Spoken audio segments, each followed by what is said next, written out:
Hey guys, it's Brenda Colossi here, and what a beautiful day we have. I thought I would do my post today from outside, so excuse me if you hear some rumbling from some of the vehicles going past, or are those beautiful birds? Do you hear them? Love it, love it, love it. So listen, I don't know if you're like me or not, but there are times when I catch myself, especially lately, really overthinking things. Overthinking everything, every decision I have to make. Should I do this? Should I do that? What if I do that and this happens? What if I do this and that happens? What if this fails? What if? And you know what? The only thing I've learned from doing that is that it's really easy to spiral out of control. And then you're not able to make a decision if your life depended on it. And then you start questioning yourself in everything. Right? You lose trust and you no longer feel confident to make any decision. It starts to go around and around into this vicious cycle, and then it forces you into stuck mode. Right? Stuck mode as you continue to question yourself. So often we tend to confuse overthinking as a way of problem solving. We think that the more we can think about it, the clearer it becomes. Well, that's not the case for me. The more I think about it, the more I overthink it, the more confused I get. And often people get caught up in this cycle when there's a lack of self-trust and self-worth. There's a lack of confidence. There's a lack of time management skills, a lack of knowing what your core values are, and a lack of boundaries, right? A lot of time those things are from past experiences or learned experiences. When you overthink, you start to create problems that aren't even there, right? You build stuff up in your head and you start to morph into this bigger than life worry that creates so much anxiety, so much stress. You think that if you don't make the right decision, there is no other way, no other decision. The window's closed. You start to think it's do or die. And you know what? That kind of thinking can really limit the way you think about everything. You stop to be creative. You stop taking risks. You stop trying to reach higher just out of sheer fear and neglect of trust for yourself. Then comes procrastination, right? You procrastinate things because you can't make a decision. Nothing gets decided. You're feeling overwhelmed, doubtful of who you are. And you know what? This ends up creating a really unhappy life and business for everybody, you guys. Trish Blackwell says that we either tend to ruminate on the past or worry about the future. And I couldn't agree more. Both will lead you to a place of misery. So let's cover a few things you can do when you catch yourself overthinking and in a place of analysis paralysis. Number 1, try and implement 5 seconds of courage.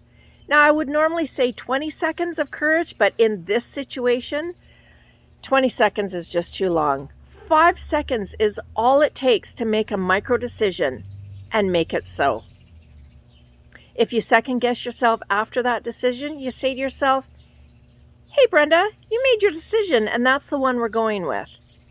Trust yourself. You can always change it later or try something different next time. But for now, you've trusted your gut, which means that it's the right decision. 5 seconds to make that decision. 1, 2, 3, 4, 5. After that, it's done and you don't get to think about it any longer. Number 2, thinking and rethinking takes a lot of energy from other things.